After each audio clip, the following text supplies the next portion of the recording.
Okay, I'd like to say welcome to everyone who has joined us tonight for this exciting time I think we're going to have. My name is Larry Anderson. I'm located in Tupelo, Mississippi. My call sign is November 5 Oscar.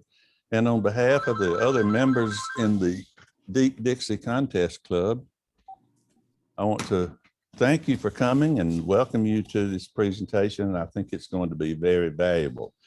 Would like to take a moment here to show you that we have a lot of other clubs who have representatives who are joining us in these presentations. And we just had a new one to notify me and sent his logo down in the bottom right-hand corner, the Chelmsford Amateur Radio Society in the United Kingdom. And they said that they have members who watch the YouTube version and are supportive of what we do. So we thank everybody. This is really a community affair, and we appreciate everybody who is joining in. And I hope it's beneficial to everybody. So, and by the way, our co-host for tonight is John McVeigh, K4 Alpha Foxtrot Echo in Lexington, Tennessee. And I call him Mac. We grew up together, or we spent our early years together. Neither of us has grown up much. But Larry, I noticed, yes, sir. If I hate to interrupt you just for a second, can you look at your screen and click continue so that we can see the announcements and you've got a thing over blocking everything that says this meeting is being recorded. That's actually on everybody's screen. You have to click that yourself. Really? Yeah, I just clicked it and it went away. Oh my goodness, I'm sorry. I thought it was on my Zoom screen over there, so I figured it wasn't me. I apologize for interrupting. No, that's fine. I was going to say, I noticed there's six new comments in the chat room, and I don't have the chat window open, so I'll depend upon you. Well, that helps me. I was trying to figure out where in the world that message was because I wasn't seeing it. So a little momentary thrill for all of our people who'll be watching on YouTube, and they'll be looking to their screens to see if they see it too, just to keep you on your feet. That's all it is. That's just warning you that you're being recorded. If you don't want your face to appear in the recording, it might possibly get in the recording. It's telling you that, so you can choose to leave or continue. Gotcha. Okay. Thank you, Saul. I appreciate that very, very much. Okay, so we do have a few announcements, and of course the big one, the contest coming up soon, is this coming weekend. I guess it begins tomorrow at 0. The CQ Worldwide WPX CW version. That's always exciting, and it's a great contest for people who are either somewhat new to contesting, or they're trying out new contesting software, or they need to add some new countries for DXCC, and just having fun, because it is a fun contest. It really is. According to WA7B&M, the QSO party that we have coming up, I believe this weekend, is Kentucky. And then I'd like to just mention that the North America QSO party is coming up in August, maybe July and August, the 3 versions of it. And the Deep Dixie Contest Club always enjoys having an open policy to people who may not be affiliated with other clubs, but would like to just not join the club, but to join with some of our members who are forming teams. And we hope to be fairly competitive in CW. We always yearn for top 10. We have a lot more activity in the RIDI, and we don't have very much activity. We only have one team, at best of my recollection, the last couple of years in sideband. So if either you or someone you know is wanting to be on a team, then just let them contact me. And all we need to know is if you're going to be full-time, part-time, or, I'll make some little, have some email exchanges with you, but the Deep Dixie Contest Club is made up of people who are open to a lot of things. We also look for ideas for future presentations. And just to let you know, I hope we can work this out. I'm in communication with some of our, excuse me? Let's see. I thought we had everybody muted except us, Mac. You might be able to do that. Anyway, I've been talking with some people to give presentations for us. And so one of the topics that is of great interest, and we're trying to get the presenter who has some expertise in this area to speak on automating your ham shack. I think that would be really, really interesting. I won't tell you who the potential presenter is, but I've had some communication with him. We also are in communications, beginning communications with some people out west of here in the Western United States about what it takes to build a big multi-op station. And maybe some of you might know that there's a new big station in the desert Southwest, the Arizona area. And so we're trying to see if we can get Tim to do something about that. Also, we have some presenters working on presentations on the nano VNA and just using VNAs with things like building and testing antennas. And that, I think that's going to be a lot of fun. We had requests for somebody to do a presentation on using a Raspberry Pi with your ham radio. And that's a pretty wide open area. And we have some other ideas that are just, I think, a lot of fun. Okay, the next Zoom presentation is going to be part 2 of what you participate in tonight. And that's when Kevin's going to do that next Thursday, 1 week from tonight. And we look forward to all of you returning and sort of picking up where we left off. And maybe Kevin will start off next week by saying previously on, so we give a little highlights from what we had to build us up to where we're going to go. So those are exciting times that are coming up, and we look forward to it with great anticipation. If you want to catch some of the presentations that we've done, then the Deep Dixie Contest Club YouTube channel is at tinyurl.com/DDCC for Deep Dixie Contest Club YouTube. That's a shortened URL. I apologize that the yard man is right outside my window with his leaf blower, so I hope that's not causing too much difficulty. I can't do anything about that. He won't be long. So tonight's program, I'm so proud to say, is given once again by Kevan Nason, N4XL Lima. And this will be, I believe, Kevin's 3rd presentation for our club. And he's so popular that he has to sort of schedule us in between some of the presentations that he's asked to do for other clubs. But you see a little description, an abstract, which I included in the email about the topic tonight. It's going to be like N1MM, getting to know you, I guess, setup choices and configuration lessons. And so you can look at next week, you can, if you need this slide, I'll be glad to send this, but next week is going to go a little bit deeper. And I guess Kevin might talk about where we are, what we do tonight, where we go for next week. So with that, what I'd like to do is to turn this thing over to Kevan Nason, and I'll stop sharing my screen and you can take her away, Kevin. So thank you. Well, thank you everybody for coming in and joining us tonight. November 4 X-Ray Lima. I live in Greenwood, South Carolina, and hope to work several of you in the WPX coming up this weekend. Going to talk a little bit about N1MM tonight. And it's not that I'm a genius. As a matter of fact, most of my presentations are targeted more at entry or intermediate level. But I try to throw a few things in to make more experienced people pick up a little tip here or there too. So I hope that this, you gain something out of this. I go ahead and share my screen.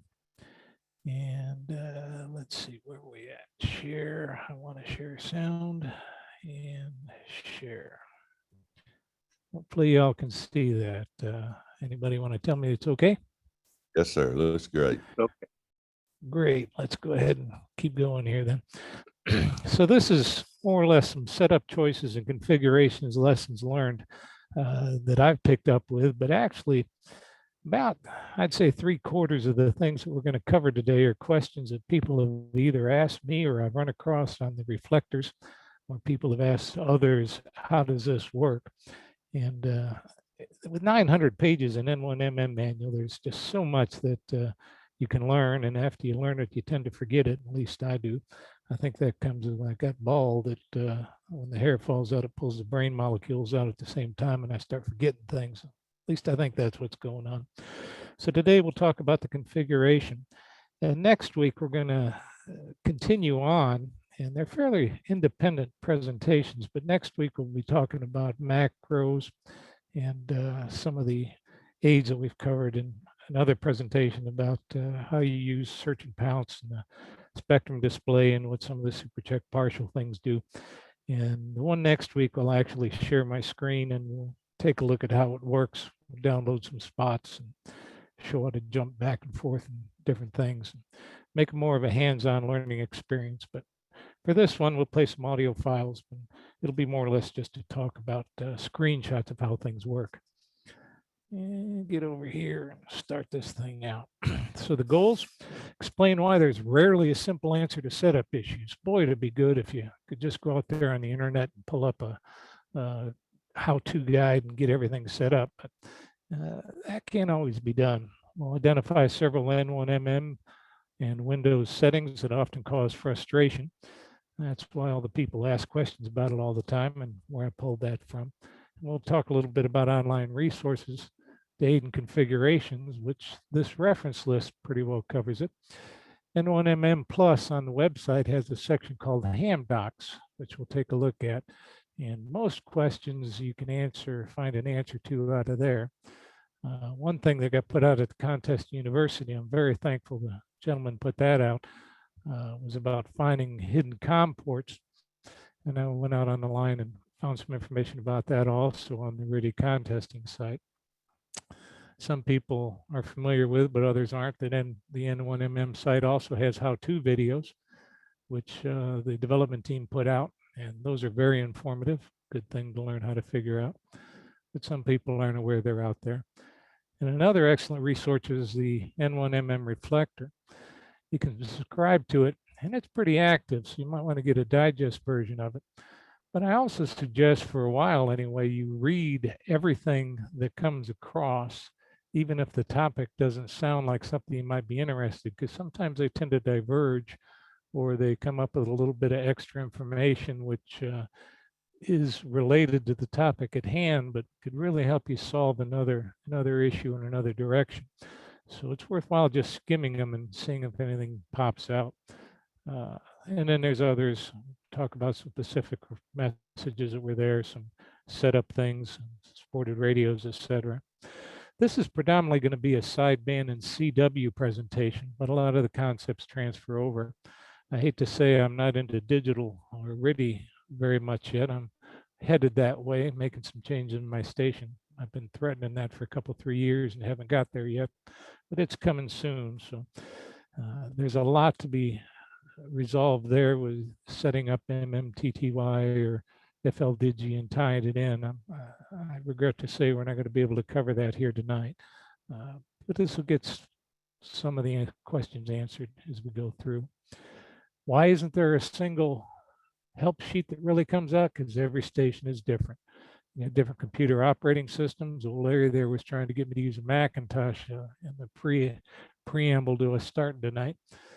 Some people have USB or LPT connections on their rigs. Some do SO2R, SO2V. And one that's come up recently is a lot of people like the flexes, but they're discovering that some of the codes that are in a flex conflict with N1MM coding. And then you've got all those different modes that have to be done. and people choose different programs to use for those external modes. So it's hard to say what works for one and come up with something for all the different programs that are out there. And of course, if you got a larger desktop situation and you do an SO2R, there are many things using shared computer resources, PAN adapters, USB distribution hubs, cameras, automatic antenna filter and switching. It's kind of hard to make a one document how to solve your problems when you have all that stuff. And the thing there about prolific chips, most people know about that, but you want to use FTDI. There was an interesting thing I ran across the internet a while ago, dealt with Baofeng radios actually, that some of the Chinese knockoffs are using counterfeit FTDI chips. And although they worked for a period of time, FTDI figured that out and they upgraded their drivers, and now the older counterfeit FTDI chips aren't working. So just keep that thought in mind. And operator aid choices are another. You can use CC user and tie it into N1MM. You can feed N1MM into your logging program, what type of RIDI operation you're using. It's just not really possible to come up with a one help document. Here's some things out of the swampboss contest group. I asked a couple of people, what are you using? Look at the two columns on the left. Frank, KG4IGC, uses a FTDX 3000. He's only got 3 COM ports. He uses BSPE to set up his COM ports there, and he uses an RSP1 for a PAN adapter. Scott, N2OG, he's not doing SO2R, but he's got different radios for home, and he spends a lot of time on the road. So he has to change back and forth. And look at all those different modes that he operates. Pretty intense for what he does there. Me, I'm doing an SO2R situation. I've got an AirSpy and an RSP2. I'm using 10 COM ports, setting up for FSK RIDI, and use all these different audio streams and things. And you can't write a single document to cover everything. So you're more or less put to try to figure out what all this stuff means on your own, which is why I came up with this presentation, to help give people an understanding of where to start setting things up or start looking for their answers.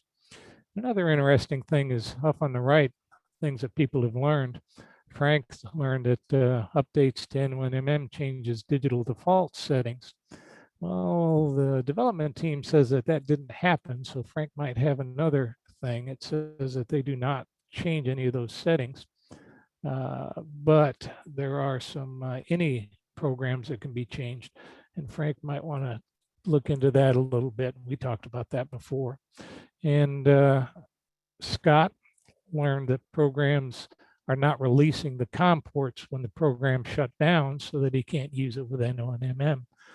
The hidden COM port thing was new to me, and most of us know that are using computers as Windows will sometimes change things on us for no apparent reason. It just decides to change it, and that's annoying as heck.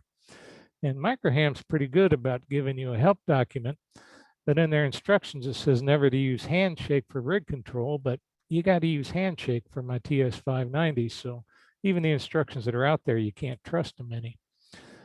With that, let's launch into some of the setup things. This one's fairly basic, but there are a couple different locations for the N1MM files. The executable files are kept in the C programs folder, or if you got a 64-bit system, the program files x86. But in the documents section, which everybody can see real easy, that's where the databases and the ini files, error logs, macro files, etc., all that stuff's kept there. So they're kept in a couple different places. And if you do get into digital programs or RIDI, that's kept in even a third place. Typically, most of us have a ham file program right off the root directory of C drive. So those are the 3 different places that you would go to for the programs. And by the way, I'm not delving a lot into a lot of details on some of this. It's more or less to let people know that this is some things you can do and what is out there and what the program's capable of and why I make some of the choices that I do. So if there's something there, ask a question or just jot it down and jog your memory so you can go out and look through the documentation yourself and find it. There are files for specific contests that can be stored. Some people weren't aware of that. You can create the macro and the wave files for like the Michigan QSO party and then store those.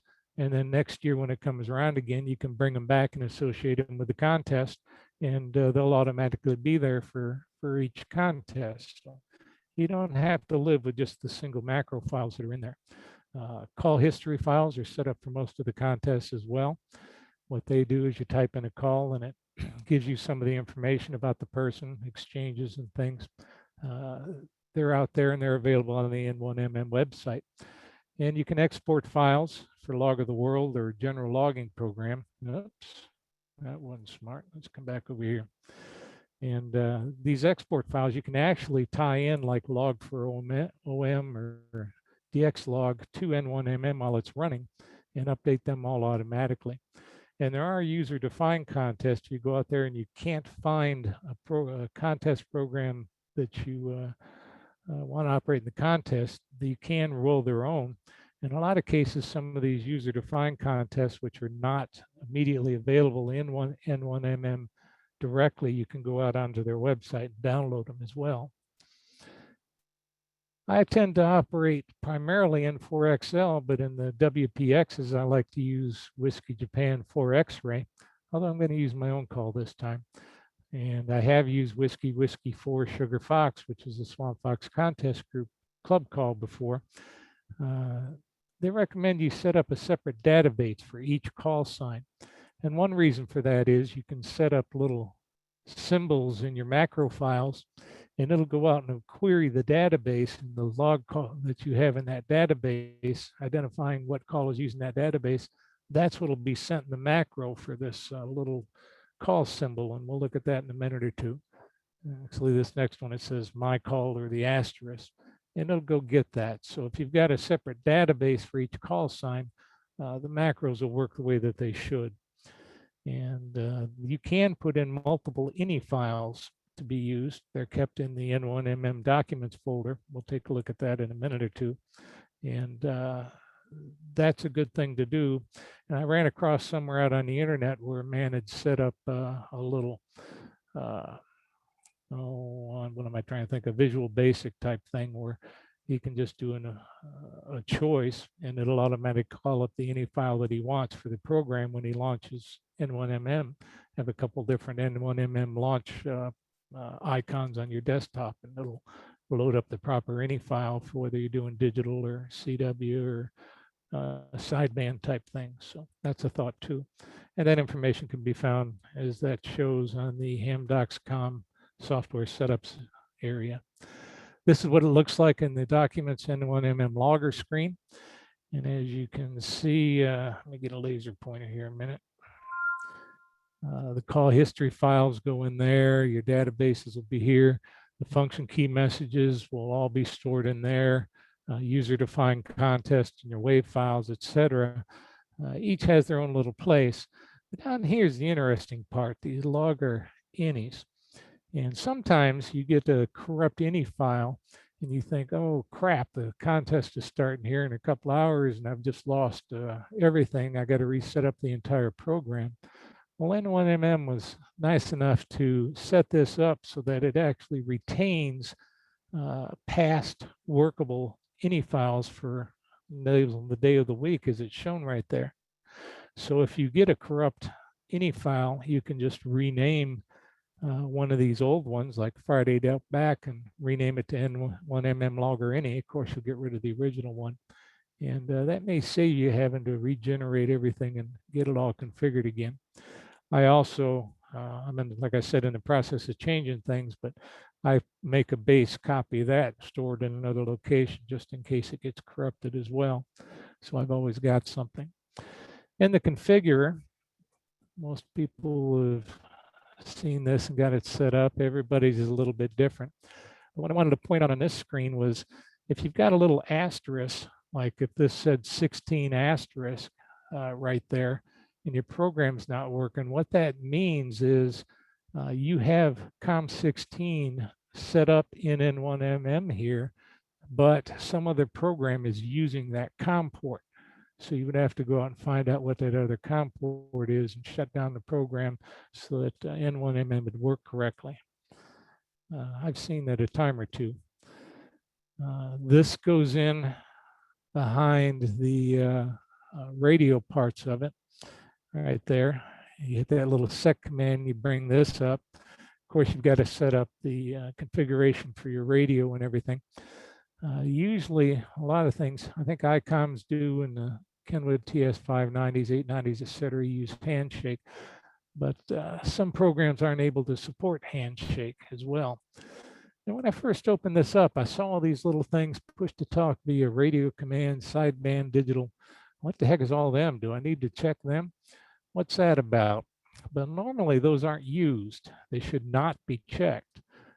By choosing up here your type of radio, in my case a TS590, the codes to actually generate a push to talk signal are automatically checked. So these will normally just all be blank. This box for allow external interrupts, if you check that and you have like a foot switch or something and you key a foot switch, it'll bring focus back to the program and it'll stop any automatic CQs that are going on. So that's when you would allow that for some type of external program. Another thing that's interesting is this enable handshake, both hardware and software push to talk.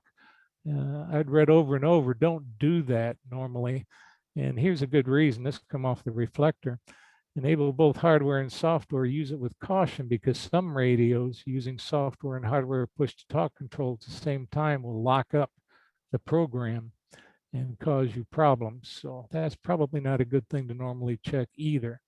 So the upshot of that is if you're not sure, go into the documentation and look and see what it says about it, but otherwise they ought to be pretty much blank. I have foot switches. I decided to play around with them a little bit in my radio, and I put a DB9 connector in the back of it.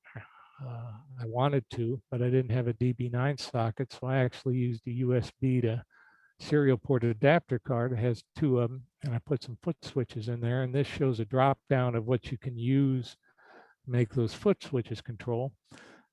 Switch radios, I do that one as an SO2R, and I'm also going to start playing with F4, which is my call. Sometimes my hands aren't right at the keyboard, and I'm a little pistol, so I do a lot of search and pounce, and I can just reach over with my foot and pop a foot switch, and it'll cause it to send my call wherever the focus radio is. You can do these types of things here too. And if you've this band lockout, if you're in a multi situation and you, like I mentioned at the beginning, Jim B7ZO was the 40 run and I was a full 40 mult at NQ4I. Jim would reach out if I was doing something he didn't like and he'd pop that band lockout because you got to keep the run frequency going. Search and pounce has to interleave with stuff. So you could use that for that operation, although he had a different interlock over there. So you can set up foot switch control too. I have 3 foot switches. I have one for regular push to talk on the microphone. I have one for this call, and the other third one is for the switch radios. Let's take a look at the HamDocs website a minute. Let me see if I can find this. Let me get out of here. How do I exit out of this? And bring this up.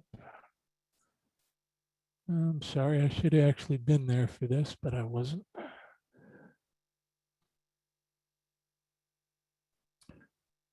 Thought I had that prepared earlier. Go to the website.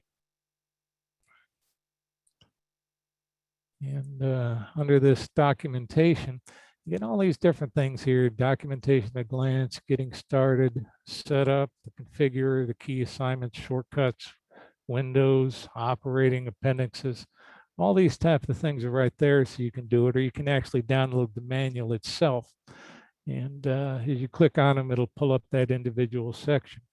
I kind of prefer to use the manual in most cases. And I took a search just to show how some of this stuff works. Decided just being there, and I said, let's say I've got an IC 7300. And being a ham, I don't really like to use the manuals that much, but I go ahead and I search for it, and I come down here in the ham docks, and the N1MM, it starts telling me about how it can be used, not be used in SOTV mode, and USB interfaces for 19.2, et cetera. And you can pretty well figure out how to set up an IC 7300 there. But there's a problem with that, is it doesn't really cover everything you need to know about it. And when I first started using N1MM, I jumped to here, and it wasn't until a little bit later I learned this is for ICOMs. I go about 3 or 4 pages up here, and up at the top, general ICOM information. All ICOM users, please read. And it goes into things for ICOM radios in general. Very good information. Helped me solve quite a bit of problems. Excuse me a minute, let me mute this. Helped me solve quite a bit of problems by going to this, this particular section.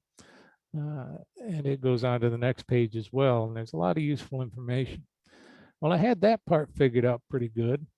But then what I didn't know is also, if you went up to the very beginning, here's general information for each radio. Things to know about stuff like a timeout for 10 seconds, and pulling a radio's while CW is supported for all of them. So there are several different things. Don't just read the one section about your individual radio.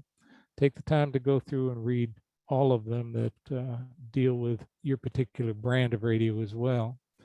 Let me get back into this a minute.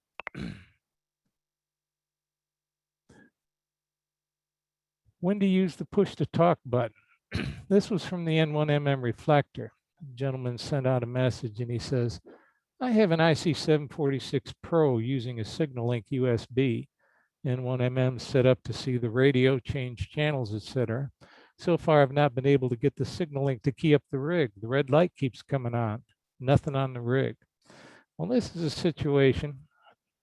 John, K3CT of the development team, answered and said, is the push to talk LED, is that the red one you're talking about? And it says, if the signal link is not providing hardware push to talk, open the radio baud rate window, and that's when you would check this push to talk via radio. Because what's happening there is N1MM is sending its commands to the signal link for push to talk, but the signal link isn't passing that push to talk signal on to your radio. And that's a situation where you use it.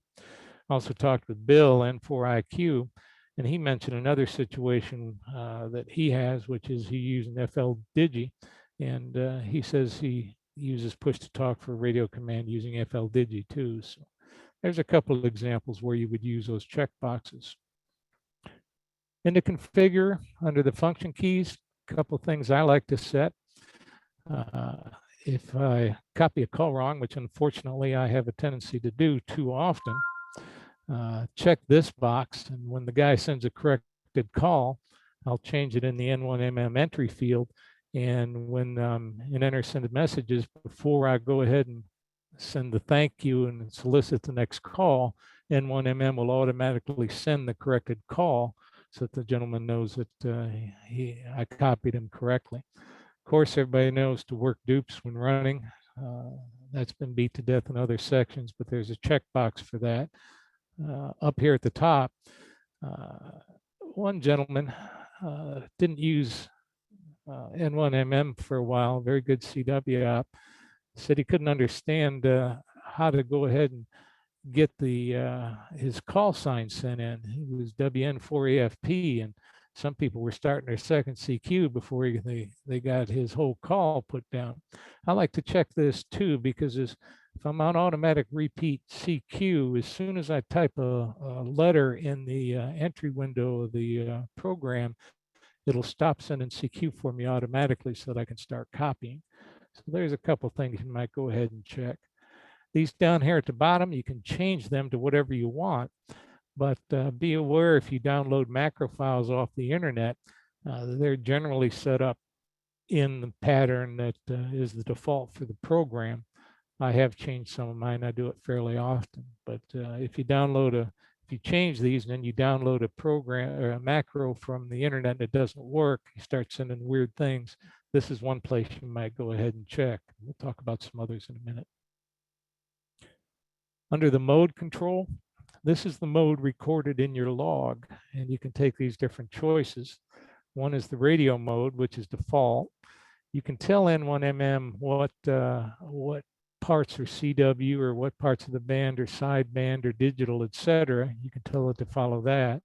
Use the contest mode or band plan, or use contest mode or radio mode. Any one of them you can check, and each one has advantages and disadvantages. But something to think about is if you are doing spots down here and you check that and you click on a spot, and somebody else out there who made the spot had the wrong mode when he made the spot, it can automatically change your radio frequency and mess you up. So I don't like to use that particular thing. I always use the packet spot mode. And another issue with that as well is these band modes that you can set them up. Here's a transition between the CW and the sideband part of the bands that are set up. If this is checked, your radio will automatically change what it logs when you go across that interface. And that's normally okay, but sometimes that may cause your log to record the wrong mode as you go back and forth. Or if you find your logs all messed up, that could be something you want to check a little bit. While we're up here, this isn't part of it. These buttons at the top of the band map, you can program them to do different things too. Like there's other codes you can use places, but you can click on that, it'll turn my receive antenna on or off. They've got wide and narrow filters up here, but I like to use 3 filters in a CW contest, 80, 200, and 400. And I've got all 3 set there, so I just cycle through all 3 of them without having to reach over to the radio. And of course, attenuator, there's commands you can do that stuff with. Under the broadcast data, WV4P, Ron, he's in here. He was nice enough to let me join one of his multi situations, and we set this thing up. And on this port, you choose what information to exchange back and forth and what IP address to use. You can share it either within the shack or share the information across the internet with another master log somewhere else. And that's where you go ahead and can set all that information up. I mentioned earlier also that like log4om can be interfaced to get information directly out of N1MM in real time. This is where you would set up that information exchange, what data is exchanged as well. But one thing about this is the more of those items you select to use, the more computer time is taken up in transferring things, and that has caused a few people to have stuttering in other parts of the program because the more processor time you use, it's not available for other functions. This is on the main N1MM page when you select configure. Let's go down a few of these. Of course, this is the one where you check to get into all the different tabs we just saw. I like using enter send message. We'll talk about that in the next week's topic program a little bit. And QSY wipes the call and spots the QSO in the band map. That's a good one to check whether you're running assisted or not.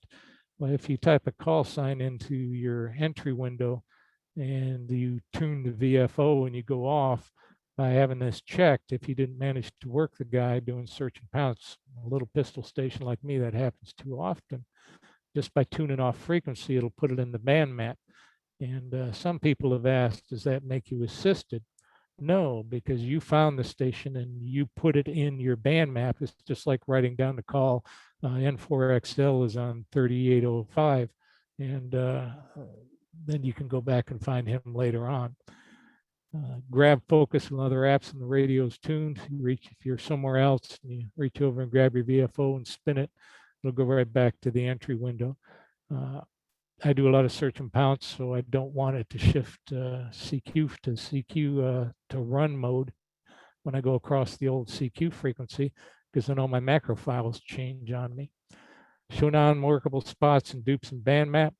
We'll cover some of this next week also, but if you tune it across somebody and you see that they're grayed out on the band map, then you can just keep tuning right on by. You may want to take a minute or two to check and make sure it's the same person, but going through the first couple times, if it's somebody already worked, then you can just tune on by. And of course, CQ repeat and go from there. That Logger audio setup tab, they highly recommend you do not use the default part of your audio programs, that you set it up a little bit differently. Otherwise, anything that keys, Windows sounds, etc., will be picked up. That you can't always get away with that, but if you've got multiple sound paths in your radio, you shouldn't use the default one. Set up N1MM on its own sound path and go from there. That's how you can tell when you open up the sound tab. Notice it says default device, and you want N1MM be one of the other programs. Score reporting. This also does not make you assisted. You can report your score in there. You just can't use any of the data that comes off of it. By using the score distributor server, it sends it out to 2 different servers that are commonly used. That's why I use the distributor. And a lot of people choose exclude the band breakdown, because otherwise it lets people who are looking at your score know, oh, he just moved to 20 meters, or oh, he just moved 15 meters. And that may give a little bit too much information. You can kind of figure it out if you're watching people on the scoreboard anyway, but it's good to check that one too. And all you do is put your score username in there and whatever your password is, however fast you want it to update. One thing that bit me is I set up a new database for WJ4X, and I tried to use this, and it was saying I was N4XL, but my database was reporting WJ4X. So you got to have those 2 things match as well, or else your score reporting won't work. COM ports. Device Manager doesn't show you all of the ports that are being used in your radio. Look down here. Here's all the COM ports in the radio at the rig I had at the time I took this snapshot. And the last one here is COM21. But if you tell Device Manager to show the hidden devices, there's actually a COM5 in there too. And I didn't know that unless I set it up to show hidden devices. And the internet will tell you how to do that. And one thing about that also is I've tried to create a virtual serial port, one of these ones up here, COM5, but when I did this in the MicroHam software program, it wouldn't let me create it. COM5 was not one to choose, and that's because it was reading that hidden COM port that was in there. So if you can't do something, or if there's interface problems, all of a sudden things don't work, could be you got some hidden COM ports out there in your system. Here was something I took off the internet. This guy's setting himself up some real problems. COM3, which is that 210X is usually a radio, is being shared with a serial port, setting himself up for some problems. And same with COM4, different things. So it's a good idea to take a look at that. They should watch that video from the Contest University about COM ports, about how to delete them.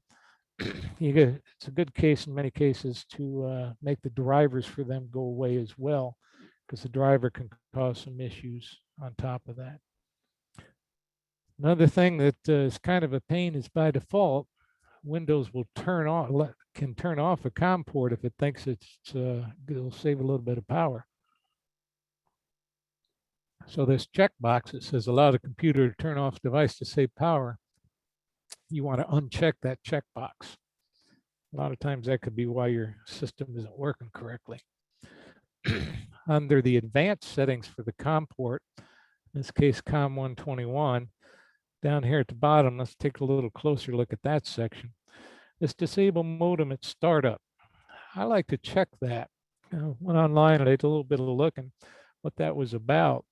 And remember back in the old days when you had the dial-up modems and things like that, you have to energize. The system would go out and check to see if you had a modem connected. And now when you turn on your radio, sometimes you turn on your program, it'll cause your radio to start keying and unkeying.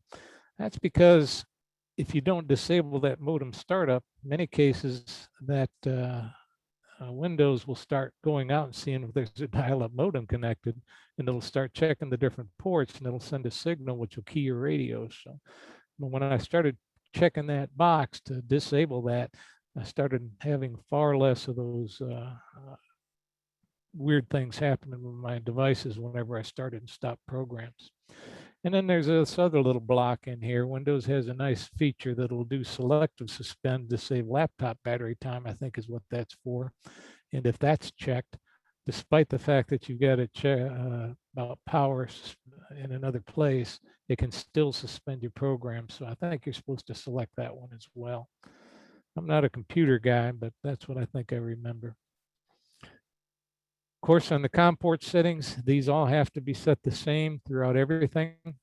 Setting up this microham Micro 2R program device, I found out that everything in the chain has to be the same, even though it's capable of doing 57.6. In one part of N1MM, it says it's only doing 9600. And so I had to downgrade everything in my whole system to lower 9600 baud to make it all be identical, because I couldn't get the Micro 2R to work without that. Some of you people who have this know a workaround. Send me a private email. I'd love to figure that one out. And along with this, something that bit me, I read it in the manual and then I forgot about it, is when I started changing the COM port speed in my radio, TS590 lets you go into the menu system and change it real easy. However, you don't just turn power on and off to the radio after you make a menu change to the COM port speeds. You also got to kill DC power to the radio for that change to happen. So if things aren't working right, good idea to delve into your manuals a little bit. And adding to the joys of life, these COM port numbers are not static. They'll change sometimes, particularly after a Windows 10 update. Many users have found the COM port numbers assigned to their devices will just change by themselves automatically. And since Windows is changing its COM ports, but you didn't change anything in N1MM or your ham programs, stuff doesn't work anymore. And there's some ideas about that. Pulled this off the reflector, and I was glad to read some of these things that answered some of my baffling questions I'd had. And the guy asked a little bit about it. He says, this is what you should be thinking about with COM ports in your radio. Sometimes RF gets in it, so eliminate that. And there are many techniques about how to get RF out of your COM ports. You can go to the N1MM reflector and they'll talk about it in many places, among other things. And this one, do not unplug the USB cables and reinsert when a virtual COM port has stopped working. That'll always renumber the COM ports. Instead, reboot the computer, and while you're waiting, go back and check for RFI. I have done that before, and it did renumber. I don't know if that still happens or not, but it can. And unplugging a virtual COM port cable and putting it into another jack will probably renumber the virtual port to something else as well. So if you don't like the way your cables are in the back of your radio, and you unplug it and you straighten out the cable and make it run a little bit better, and when you plug it in, you plug it into a different jack, it'll assign it to a new COM port. Problem is, it leaves that old COM port back in there as a hidden COM port number. So there's a couple of issues. One, it'll have a new COM port number for your device, and two, you still got that hidden thing in there as well that you got to go back and get rid of. And some virtual COM port drivers allow you to fix the COM port to a specific port. And you can do that in the advanced settings. You can tell that this device is going to be port 121, like I had a little bit ago.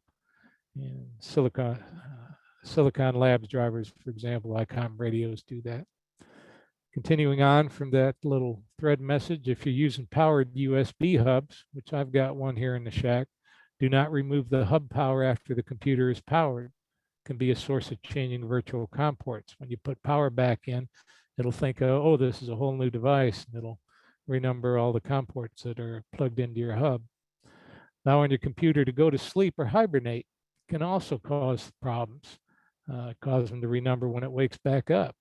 Or if you're done operating, shut it down. You know, the programs that are accessing them virtual COM ports, because they found if Windows doesn't update while those programs using virtual COM ports are open, that can be a bad combination as well. So several good pieces of information about that, why they change. Here's something not dealing with N1MM setup directly, but you know, there are many windows in N1MM, so quick, where is the focus on that program? This big old red block down here.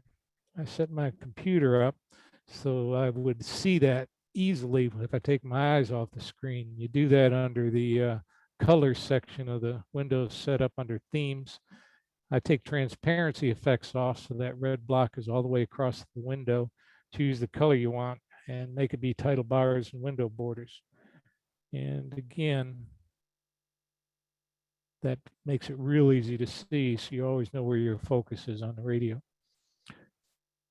We'll get into this a little bit next week, but Ham, when I first started getting an SO2R, told me that he preferred external spectrum windows, spectrum displays from N1MM.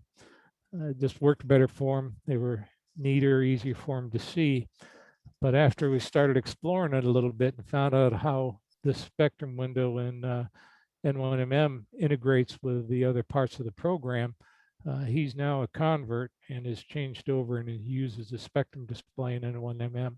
You'll see how that works next week. But if you like the way that the external programs work, I'd suggest you revisit that issue a little bit.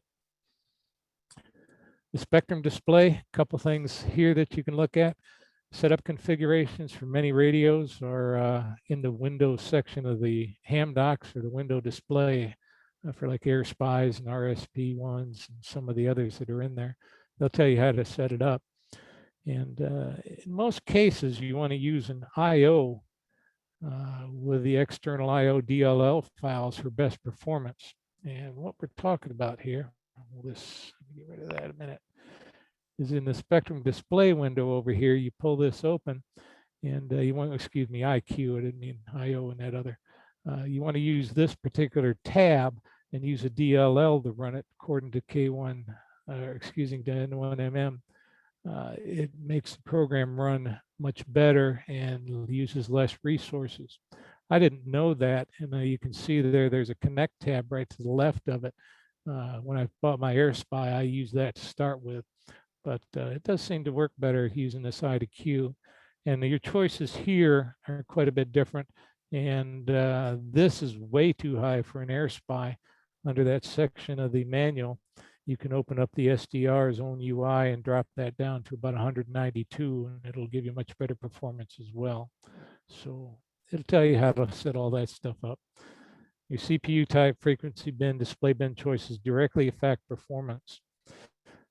Tom moved the spectrum display thread out of the main program into a separate thread, and they created a separate program. I haven't used this yet, but N1MM SDR server EXE has been created, and it supposedly cures a lot of the keyboard and CW hesitations that were happening with the people using the spectrum display.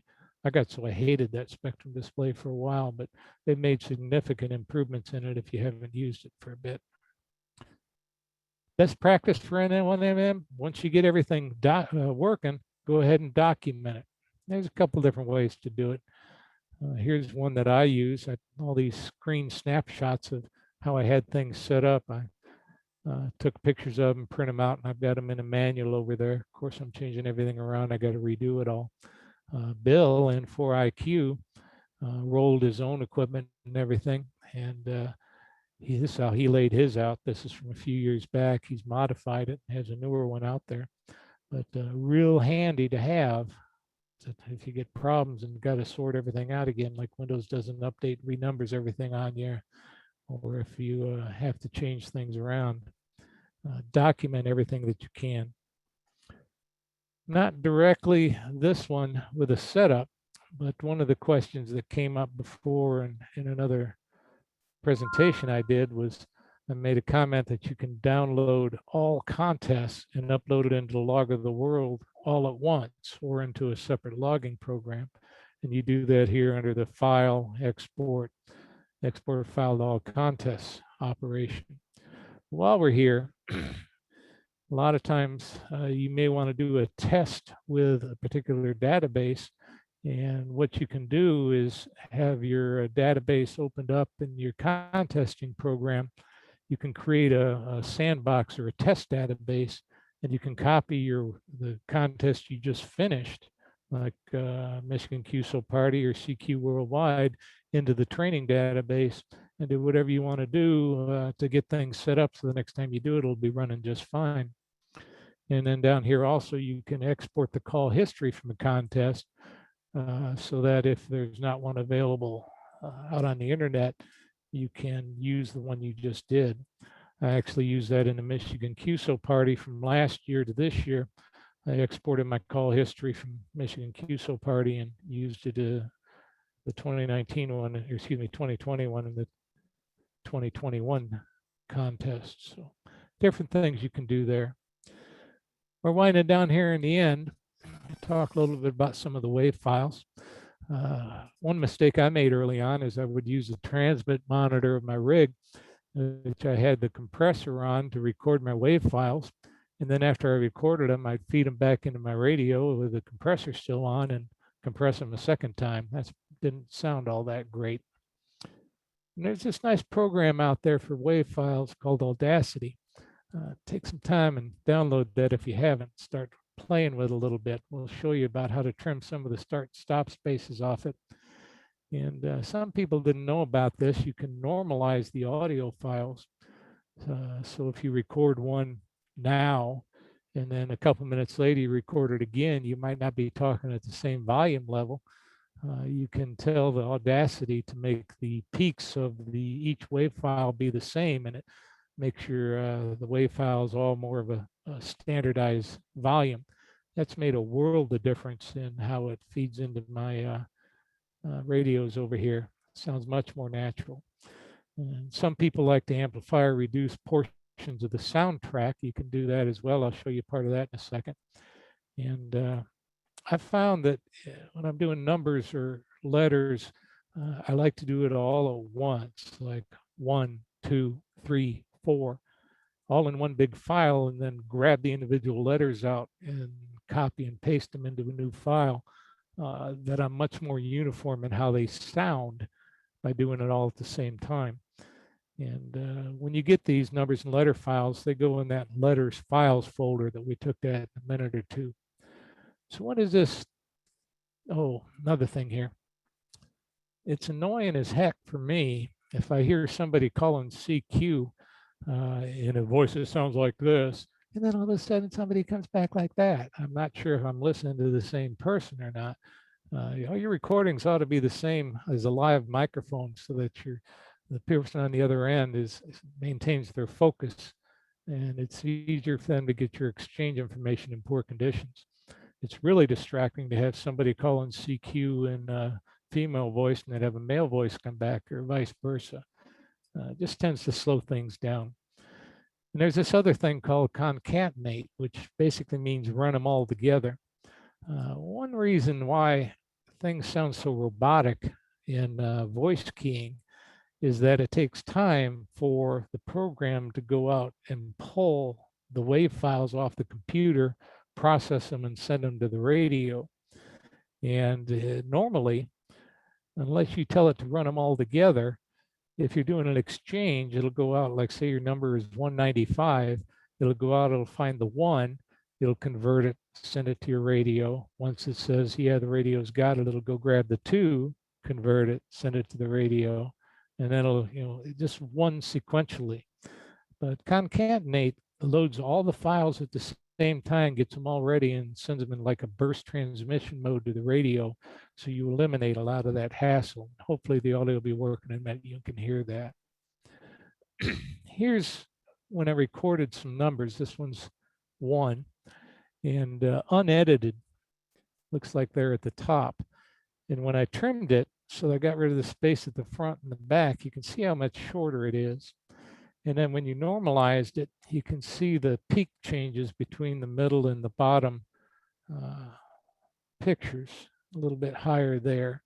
And you can do that for all files. You can normalize either individually. I do all mine to about -8 dB, or there is a function, they made it a little bit harder, but it's still in there in Audacity. If you knew the old way, they've changed it in the last year or two. You can do it in batch files. Just grab all the files in your WAV file folder and have them all normalized to -8 dB all in one full whack. puts it in a separate folder and you got to move them back, but you can do that. Here's the number. I can't see my top. It's blocked off. I think this is a 3. Yeah. For some reason, when I did 3, you can see that really sharp peak when this thing first took. I've got a TS590 and it had a spike problem in the firmware, but mine had been modified, so I'm not sure why that's there. But when I trimmed it, besides trimming off the front and back, I also reduced that spike. It's only here right now instead of like way up at the top. So I did that by just grabbing that one small section right there and said reduce that by like 6 or 8 dB, dropped it down. And you can do that if you don't like the way individual parts of your voice, your WAV file does if you want, but I just go ahead and record a new WAV file. And then normalized, you can see again the height difference that occurred. And let's give a couple audio stream examples for this. Let me see, reduce this down. Hopefully this will all work. Use N1MM. And let me try an unedited WAV file. And I'm going to ask you in a minute or two if you can do it. So here's some unedited counting. 1, 2, 3, 4. Did you all hear that? 1, 2, 3, 4. Yes. Good. So that was unedited. And here I made the differences for editing. 1, 2, 3, 4. 1, 2, 3, 4. Now, this normalizing doesn't make a big difference because I have kind of learned to keep my voice fairly level when I'm recording. But I'm going to play this unnormalized section first. I want you to listen to how loud the 4 is at the end. 1, 2, 3, 4. 1, 2, 3, 4. Now the normalized part. 1, 2, 3, 4. 1, 2, 3, 4. You can hear it a little bit different how it balanced it out. Now, if you heard that on the air, you'd know it was the computer talking. Under here, under config and logger audio settings, monitor is this little checkbox that says concatenate. And we'll close this back out. And let's play this one again now that they're all run together in burst mode. 1, 2, 3, 4. 1, 2, 3, 4. So if you're going to set this thing up for WAV files, highly recommended you do all those steps and you concatenate it. It's still going to sound a little bit odd because you can't have different number sounds, and when you're responding to queries or questions, you sometimes change your emphasis. But it does make it so it is a workable audio exchange information. And if you're doing like SO2R, a lot of people have said they can't do SO2R sideband because they got to keep their focus on the radio. The last contest I did, I had all these concatenated, and many times I just I used 2 keyboards, hit the key on the second radio, and off it went, did its thing. And just like on CW, I shifted my focus back to the other radio. So you can get away with this with SO2R if you set up your audio files correctly as well. Good, and I think that's probably about it for this presentation. Yes, are there any questions?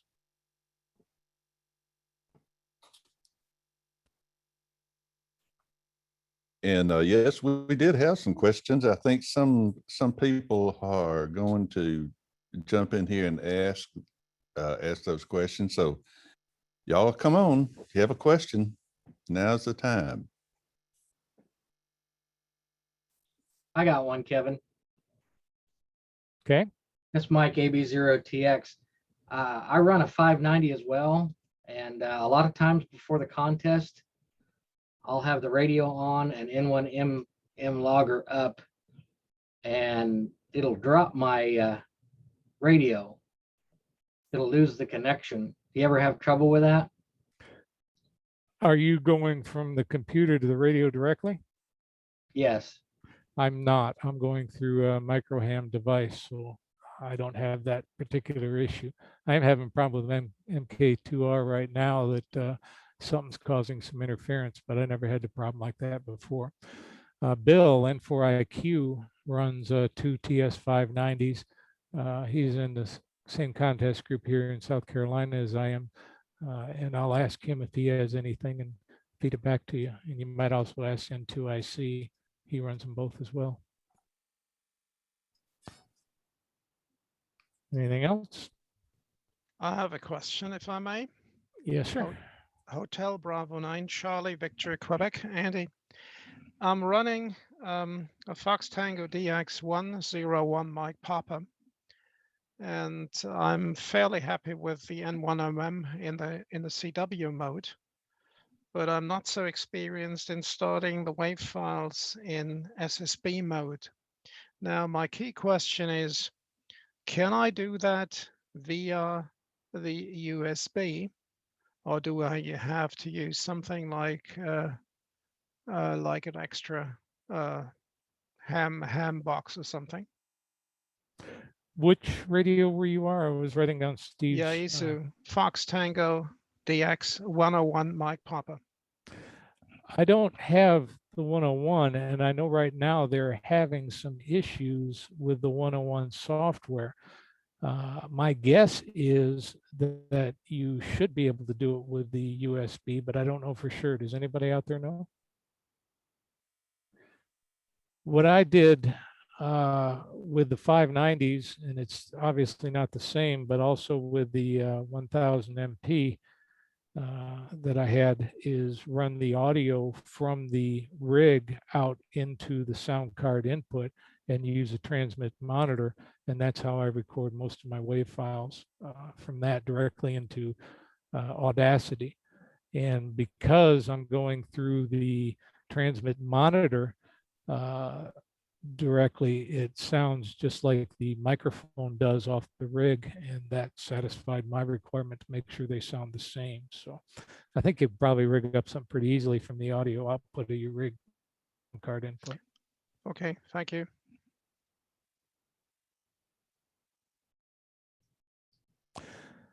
Next week will be actually on hands demonstration. We'll have N1MM up, and we'll show how the ESM situation works, and the super check partial. If you haven't played with that, there's super check guess, as some people call it.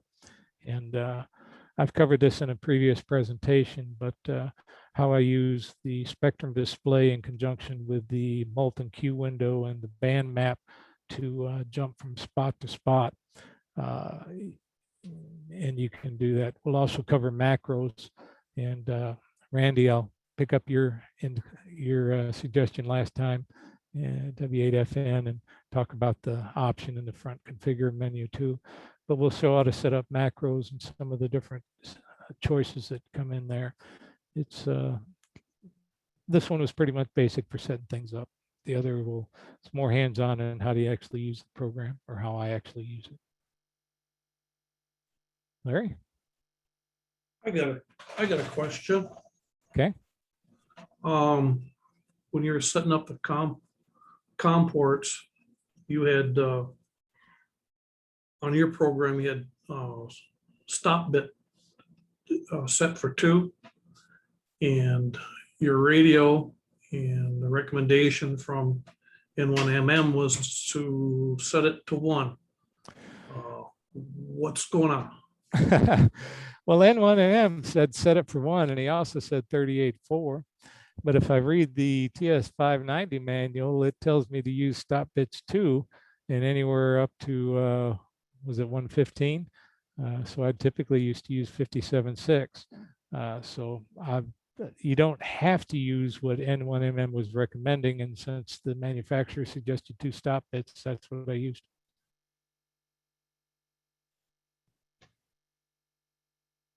I hope that helps. Jim, did that satisfy you okay? Okay, good. All right. And I know, Kevin, you're going to get into some of these other things next week, but you did mention call history files, and maybe this is jumping the gun, but I just made a couple of notes that when people look for call history files in a contest, for example, CQ Worldwide WPX is coming up. The chances for finding a call history file for that one are almost nil, correct? Yeah, for WPX, it doesn't really mean much because all you're doing is Yeah, I'm not muted. All you're doing is your zone in the the prefix call. I'm not aware of a WPX prefix. Is there one? Well, the thing is that what the call history file is going to do a lot of times is put in for the Michigan QSO party. It's going to hopefully add the county name or something like that. So in a serial number contests, it would be foolish to have a call history file because you don't know what it's going to be. It'll change with every QSO, right? Let me check something here just a second. I don't have call history enabled on this. Which program am I at? Michigan QSO party. Gotta change databases real quick. Bear with me just a second. I'm trying not to drag this out. Open database. I would just say that in my Yeah. experience in contests where a serial number is required, that the call history file either there's no need for it, it doesn't exist, or if it does exist, it might have like a person's name or something that doesn't change, or down at the bottom, it might show the location or something, but there would not be any information in the exchange window where you're trying All to right. get. Let me share my screen here again, if that's all right, Larry. And I will show you why I do it. Share. All right, can you see my main screen here? Yes, sir. Okay, this was from the Michigan QSO party that I did just a little bit ago. If you look up here at the top, you see I work W8MO and he was in Berry County. Now this is a serial number exchange, but it also uses the county. So in this particular case, if I typed in W8MO and I hit tab, it automatically grabs that he was in Berrien County. So call history for this is good, and it's set up waiting for him to give me his serial number. We worked on a different band. But if it's just a straight serial number exchange, nah, it doesn't do that much good. But in this particular case, it did. You did a fabulous job. I was trying to set you up like Ed McMahon used to set up Johnny Carson. That's exactly right. Those contests, though, that have only, where the exchange is only a serial number, then I know some people have become confused when they tried to find a call history file, and there was not one. But in this case, and in the cases of other things like a zone, ITU zone, CQ zone, those would remain constant. But also, when you enter W8MO and press your space bar, the cursor jumps to the field where you would enter information, and you really wouldn't even put anything over there in exchange unless W8MO happened to be mobile and moved to a different county, correct? Or since I use my call history file from last year, I found that some people would move counties between last year and this year. Maybe they were portable or somewhere else. So you can't trust what's in those fields, even though it tells you that. Much as I want to, man, I've showed that other guy before. I've gone ahead and said, "You're not Berrien County. I know you're in Kent County," and logged it. Of course, I lost the queue and got penalized. But how dare they move? yeah. Oh boy. You probably also are going to cover this. Have a couple of other things, but this might be for next week's thing. But Kevin, perhaps the most beneficial tip you have shared with everyone, and of course to me, and I've used N1MM a lot, but the single most important and helpful thing was that the shortcut keystrokes for incrementing the serial number. So if I hear N4XL calling CQ and there's a pileup and I get in there and you tell me that you have that the number for W6OAT happens to be 396, I might go ahead and put 397 in that field. And when you finish working W6OAT, I call you again. But that time you answer KC4D and you give him the number that I put in there. Well, I used to have to go back up to that field and backspace, but you gave me the tip for using that shortcut to automatically increment that number. Okay, so That was he's, fabulous. let's say I search in pounds, I tune across him and he's giving the other guy 205. And I try to get through and being a little pistol station, I don't get it. If I hit Control U, it goes to 206. And if I don't get it, I hit Control U, it just keeps on jumping up. And I use it in SO2R also, back and forth.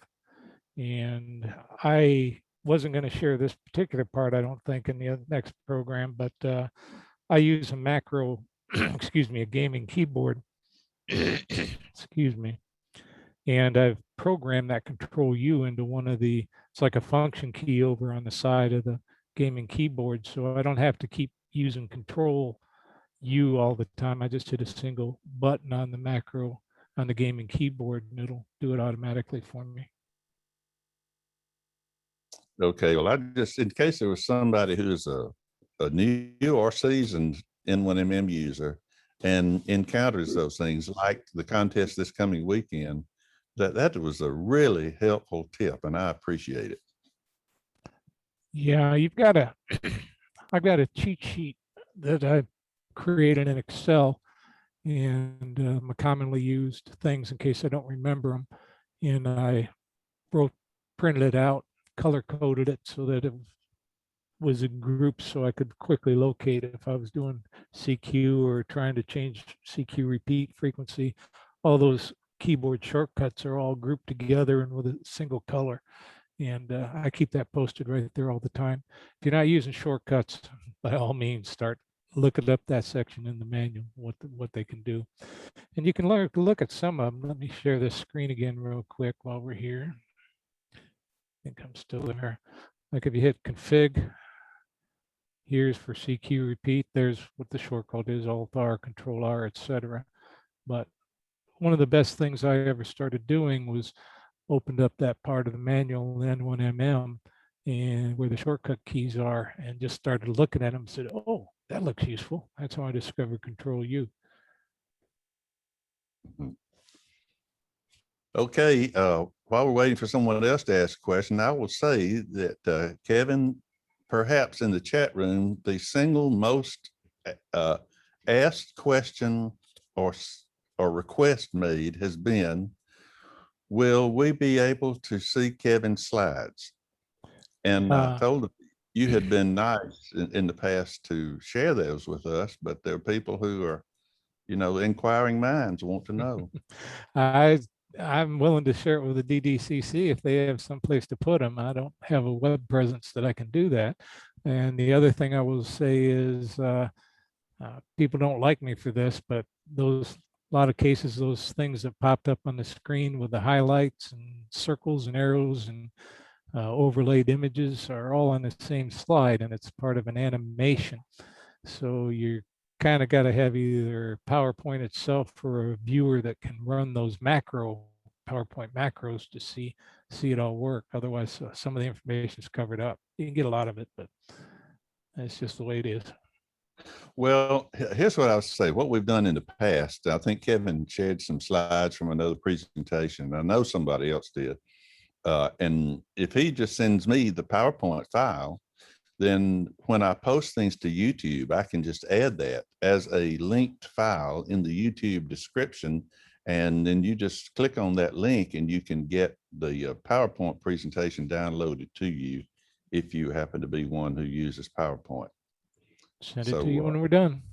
Okay, that's going to be great. Another person has asked, will the meeting room link from this week work next week too? And the answer is yes. So I thank you all who put questions, comments, suggestions in the chat room, and several people have had to drop out for other things. So wow, what a great presentation, Kevin. Major high fives. Several people have sent messages to me about what an excellent presentation this is, and very helpful. And so that's just what Kevin has done, I think, for us, is to whet our appetite for the smorgasbord that's coming to us next week.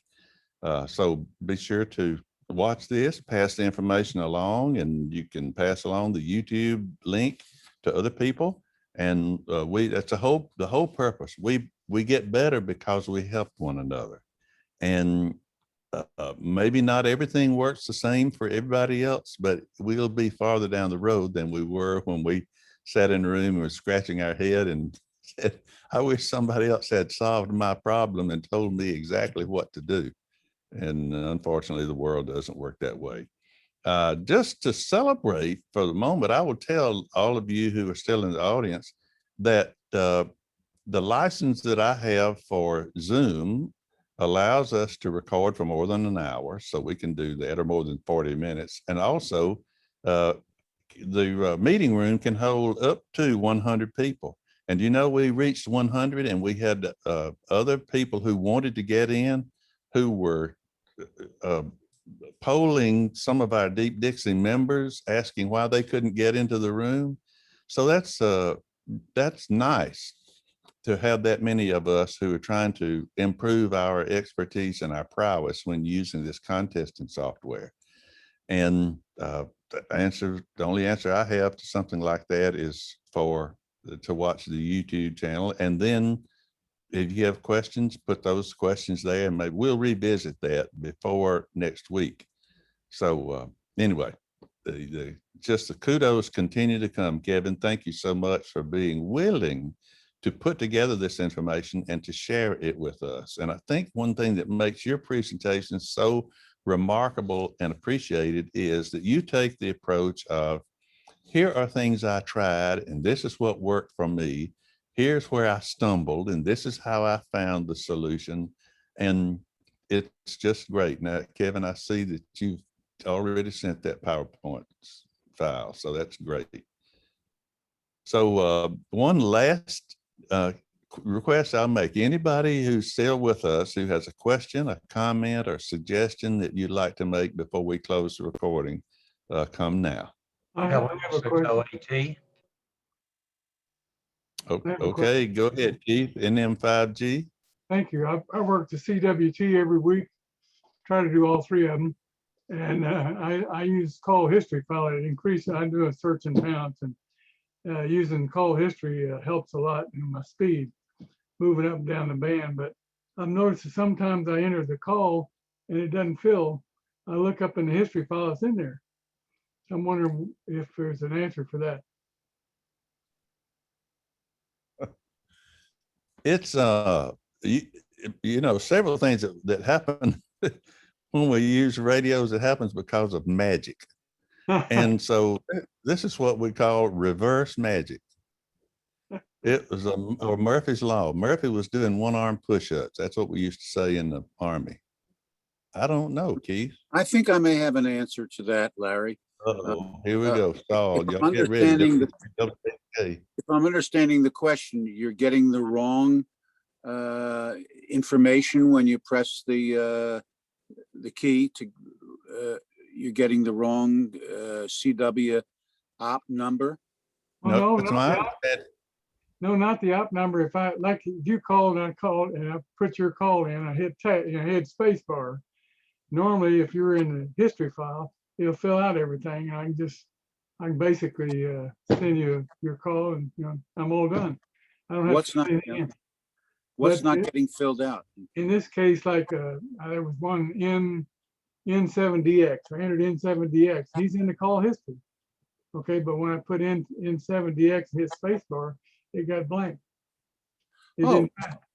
Okay. Well, I don't know if that's another problem, but I know that when you're setting up your contest, if you go to the tab that's setting up the database for that particular CWT, if you go to the tab that says associated files, it will ask you if you want to update your call history, and you can press that.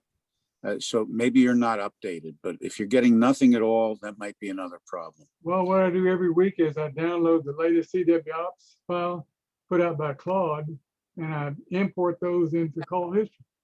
Oh, then you should be okay. Well, that's why I say, that's why I have the question. How come it's not working? Yeah, right. Well, I guess I can't answer that. Sorry, but try going to the associated files tab and directly getting the get the update instead of importing from Claude. Okay, cool. I don't know if that'll help or not. I hadn't thought of that, but I'll give it a try. Thank you very much, Sol.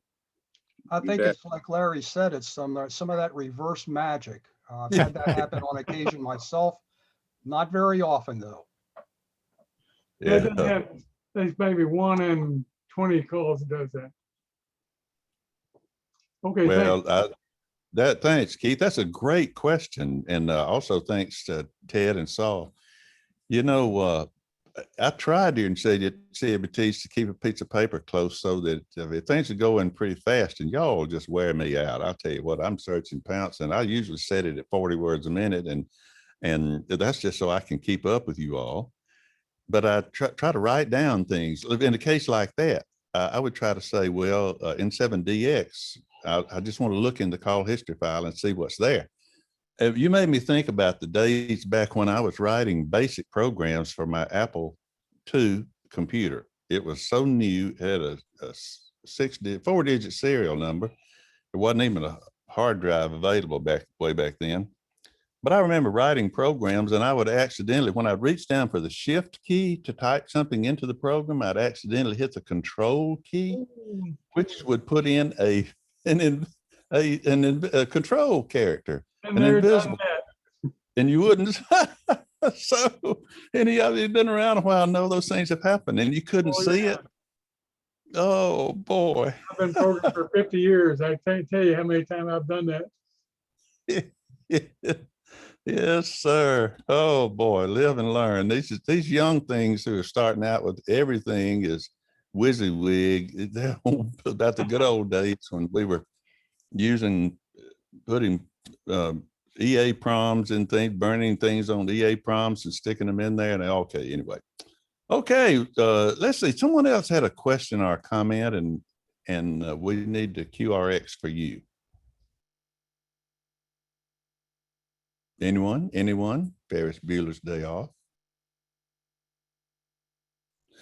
Okay. Thank y'all a lot. I'll go ahead and stop the recording now. And if any of you want to hang around, you're welcome to do that. I think I can just leave the room open if some of you want to talk. So listen, I really appreciate your coming. And again, on behalf of the Deep Dixie Contest Club, we are a fairly small group. This is one of those clubs that you don't apply to belong. We try to select people who not only get along, but who fit in and are stellar operators.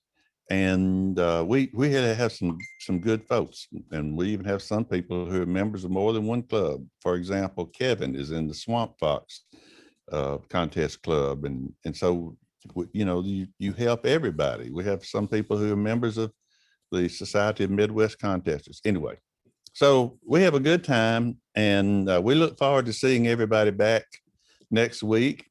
My golden retriever is trying to jump up into my lap, and I'm telling her, no, Daisy, no. So if anybody needs a beautiful, beautiful golden retriever about 8 years old who loves to dig holes in your backyard, I'll send this one to you, COD. All right. Good night to everyone, and I'm ending the recording, and welcome next week to everybody who wants to join us for part 2 of everything you always wanted to know about N1MM Plus. You should have learned in first grade.